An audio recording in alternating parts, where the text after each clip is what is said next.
जय माता दी भक्त हो। आज चर्चा करते हैं केवल तुला राशि वाले जातकों के लिए। देखिए, आज तुला राशि 2024 में तुला राशि वाले जातकों के लिए क्या होने जा रहा है। तुला राशि वाले जातकों के लिए 2024 में बहुत बड़ा परिवर्तन होने जा रहा है। मई के महीने में और जून के महीने में ग्रहों का परिवर्तन हो रहा है और पूरे ब्रह्मांड के अंतर्गत तुला राशि वाले जातकों के लिए बहुत बड़ी खुशी आपके लिए दिखाई देगी और आपके जीवन में नया परिवर्तन दिखाई देगा। ये बहुत बड़ा ब्रह्मांड के अंतर्गत राशि परिवर्तन हो रहा है। देव गुरु बृहस्पति जी का महापरिवर्तन हो रहा है। आप देखिए, देव गुरु बृहस्पति आप तक यानी 1 मई तक आपकी राशि में मेष राशि में चल रहे थे और ये देवगुरु बृहस्पति 1 मई को दोपहर 1:01 से आपका राशि में तुला राशि में जो कैसे महापरिवर्तन होने जा रहा है। ये देवगुरु बृहस्पति वृष राशि में आ जाएंगे आपके अष्टम भाव में। ये महापरिवर्तन योग बनेगा, यानी आपकी कुंडली में विपरीत राजयोग बनेगा। अब देखिए, चलते हैं कि आपकी लगन से हम ये चंद्र लगन से और तुला लगन से ये आपका फलादेश निकाला जा रहा है और आपकी कुंडली के अंतर्गत और विश्वोत्तरी महादशा के अंतर्गत ये देवगुरु बृहस्पति कहाँ पर विराजमान है उसके अनुरूप भी ये फल देते हैं। इसलिए जितने भी जातक तुला राशि वाले हैं वो काफी समय से बड़े संघर्ष में चल रहे थे, बने हुए कार्य थे वो भी काफी बिगड़ रहे थे और 5.5 महीने से तो तुला राशि वाले जातकों पर यानी राहु और केतु का भी थोड़ा सा काफी प्रभाव है दिखाई दे रहा है, जिसके कारण उनके कार्यों में बार बार रुकावटें आ रही है और जितना हम धन कमाने की अपेक्षा रखते हैं और जितना हम कमा सकते हैं लेकिन उससे ज़्यादा खर्चे हमारे ज़्यादा हो जाते हैं, धन हमारा टिकता नहीं है। अब देखिए, देवगुरु बृहस्पति की आप पर बहुत बड़ी कृपा होने जा रही है। आपकी राशि तुला है और लगन भी तुला है, तो तुला राशि का शुक्र है और आपके 7वें भाव में शुक्रदेव अभी विराजमान है और ये शुक्रदेव आपकी राशि स्वयं 7वें भाव में दृष्टि डाल रही, तो मई का महीना तो बहुत अच्छा जाने वाला है और मई के महीने में तुला राशि वाले जातकों के लिए बहुत बड़ी खुशखबरी है। उच्च राशि के 7वें भाव में सूर्य विराजमान है, तो आपके जो बने हुए कार्य हैं वो भी बनना प्रारंभ होंगे और आपके जो संबंध हैं संबंधों में मधुरता आएगी। प्रेम संबंधों में भी जो रुकावटें थी वो भी आपके संबंध उन्हें आपके रिलेशन में मधुरता आएगी। ये 7वां भाव प्रेम का होता है, विद्या का होता है, पति और पत्नी का भाव भी होता है। तो पति और पत्नी के जीवन में, दाम्पत्य जीवन में जो मन मुटाव था वो भी आपके लिए बहुत लाभदायक है। परिवार में सुख और समृद्धि रहेगी, प्रेम का भाव रहेगा। अब देखिए, आपकी कुंडली में देवगुरु बृहस्पति विपरीत राजयोग बनना है 1 मई से, यानी दोपहर में 1 मई से ये विपरीत राजयोग बनना है। और देवगुरु जो बृहस्पति जी है, आप देखिए, ये ज्ञान के कारक हैं, धन के कारक हैं, वाणी के भी कारक हैं और देवगुरु बृहस्पति विद्या के भी कारक हैं। जितना भी कुंडली में महापुरुषों की में देवगुरु बृहस्पति बैठे, चाहे वो किसी भाव में बैठे हों, लेकिन देवगुरु बृहस्पति की कृपा से हमें ज्ञान, विवेक, धन, वैभव, यश, मान, सम्मान सब देवगुरु बृहस्पति की ही कृपा से प्राप्त होता है। अगर कुंडली में प्रबल है हमारी में, अब ये देवगुरु बृहस्पति अष्टम भाव में उच्च शिक्षा का भी योग देता है। जो बालक पढ़ाई में कमजोर रहे थे, जिन बालकों का कार्य नहीं बनना था, अब ये अष्टम भाव में आपकी में पंचम में दृष्टि डालेंगे तो द्वादश भाव में, तो देखिए द्वादश भाव में ये आपके लिए बहुत सुनहरा मौका अच्छा है। यानी आप विदेश यात्रा करते हैं, विदेश में सेटल होना चाहते हैं, या आपका स्पोर्ट का काम है, वो आपका 1 मई से बहुत अच्छा चलेगा। आपके लिए बहुत खुशखबरी है। आपके जो कार्य में रुकावटें थी, व्यापार की वृद्धि से देश विदेश की, वो भी आपके लिए रास्ते खुलेंगे। अब देवगुरु बृहस्पति की सप्तम भाव में दृष्टि पड़ती है, तो देखिए सप्तम भाव का जो फलादेश है वो आप देखिए सप्तम भाव यानी धन भाव आ रहा है। आपकी लगन से दूसरा स्थान है जिसको धन भाव कहते हैं, और धन भाव को वाणी का कारक कहा जाता है, धन का कारक कहा जाता है। तो आप देखिए कि देवगुरु बृहस्पति की दृष्टि सीधी धन भाव में पड़ेगी, तो धन भाव में दृष्टि पड़ने से जो आपके धन में रुकावटें हो रही थी, जो कार्यों में आपके रुकावटें हो रही थी, जो कार्य आपके अटके हुए थे, वो बनना प्रारंभ हो जाएंगे और धन का लाभ भी आपको होगा, क्योंकि धन पर दृष्टि बनेगी। परिवार में, कुटुंब में सुख समृद्धि आएगी, मेल जोल अच्छा रहेगा, क्योंकि ये वाणी के कारक हैं। अब देवगुरु बृहस्पति आपके देखिए नवम भाव में दृष्टि डालते हैं, तो नवम भाव पड़ रहा है माता का चतुर्थ स्थान, चौथा स्थान। तो माता के भाव में जब दृष्टि डालेंगे तो आप देखिए कि देव गुरु बृहस्पति अष्टम भाव में है, यानी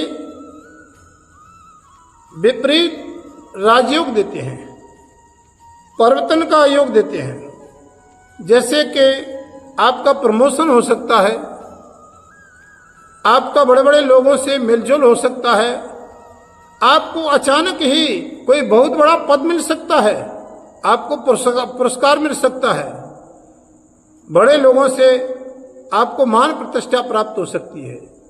ये विपरीत राजयोग जिसको कहते हैं। नवम भाव में दृष्टि डालने से आप देखिए अगर माता का स्वास्थ्य ठीक नहीं रहता है तो माता के स्वास्थ्य में भी वृद्धि होगी, माता का स्वास्थ्य भी ठीक रहेगा। नवम भाव में दृष्टि पड़ने से आपको गुप्त धन की भी प्राप्ति हो सकती है। नवम भाव में दृष्टि डालने से आप देखिए आपको ससुराल पक्ष से भी मान सम्मान और यश मिल सकता है।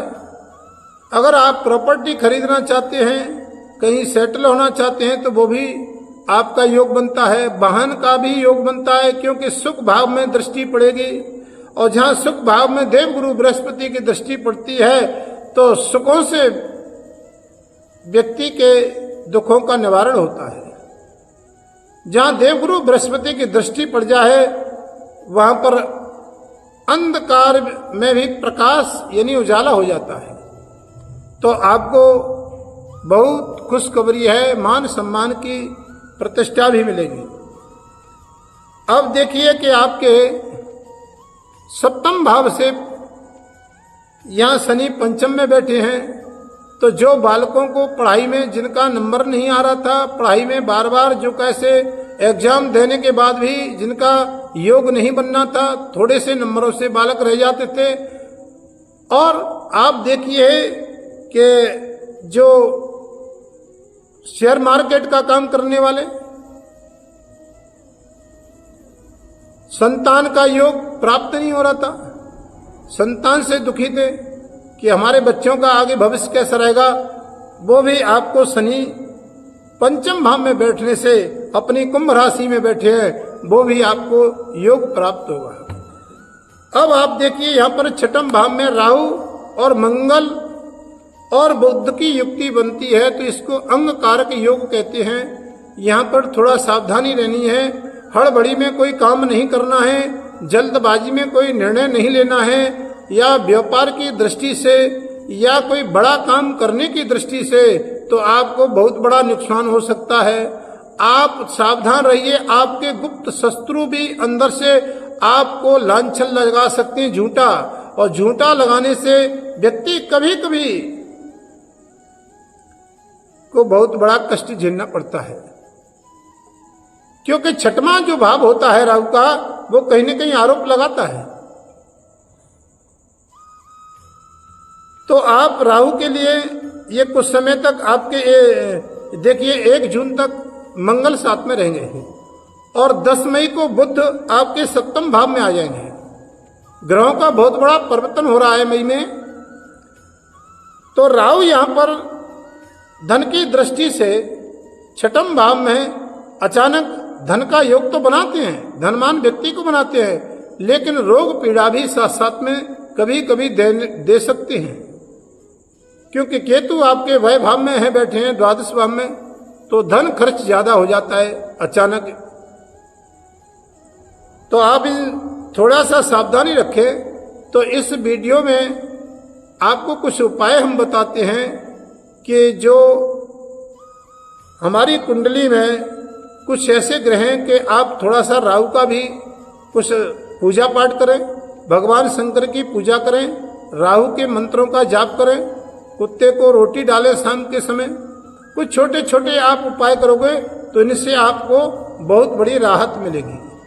अगर आपने धन किसी को दे दिया तो धन लौटने में भी वापस नहीं आने की संभावनाएं, सावधान रहिए, निर्णय जल्दबाजी में मत लीजिए। अब आप देखिए तृक भाव का स्वामी तृक भाव में है, तो मैंने आपको बताया कि विपरीत राजयोग आपकी कुंडली में है, क्योंकि बृहस्पति कुंडली के अंतर्गत लगन से 6वें भाव, 8वें भाव और 12वें भाव में हमें अच्छा फल नहीं देते हैं। लेकिन यहाँ पर ये तृक भाव का स्वामी होकर के तृक भाव में जब विराजमान है तो वो विपरीत राजयोग बन जाता है। अक्षमाती हमें बहुत बड़ी मान प्रतिष्ठा मिलने के, यानी भगवान की कृपा देव गुरु बृहस्पति हम पर कर सकते हैं। अक्षमाती धन, गुप्त धन, अक्षमाती राजपद भी मिल सकता है। हमें उम्मीद नहीं है कि हमको इतना बड़ा मान सम्मान राजा बन सकते हैं। राजनेताओं को भी लाभ मिलने की पूर्ण संभावना है, जिसको अक्षमात राजयोग कहते हैं। तो कुछ देवगुरु बृहस्पति के आप उपाय जरूर करें, क्योंकि अष्टम में देवगुरु बृहस्पति बैठे हैं। स्वास्थ्य का भी ध्यान रखने की भी पूर्ण आवश्यकता है, अष्टम में बृहस्पति है। बृहस्पतिवार को पीला भोजन नहीं करें। बृहस्पतिवार को गाय को आप चने की दाल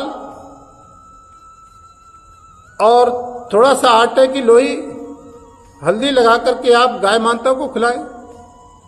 केले के पेड़ में थोड़ा सा तांबे के लोटे में जल लेकर के और थोड़ी सी हल्दी डाल करके केले के वृक्ष में, केले के पौधे में जल भी देवगुरु बृहस्पति को आप नमन करके प्रणाम करके और भगवान को ध्यान करके लक्ष्मी नारायण का केले के वृक्ष में जल दें।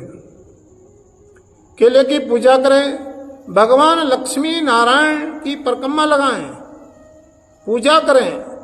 भगवान विष्णु के मंत्र में गुरुवार के दिन शाम के समय घी का दीपक जलाएं, 7 परिक्रमा दें। विष्णु सहस्रनामा का पाठ करें, ओम नमो भगवते वासुदेवाय का जाप करें। अगर विष्णु सहस्रनामा नहीं आप पढ़ना जानते हैं तो आप विष्णु सहस्रनाम सुन सकते हैं, उससे भी आपको वातावरण शुद्ध रहेगा और आपके देवगुरु बृहस्पति कृपा करेंगे। बृहस्पतिवार को आप बृहस्पति देव का दान भी कर दें तो भी आपको बहुत बड़ा लाभ मिलेगा।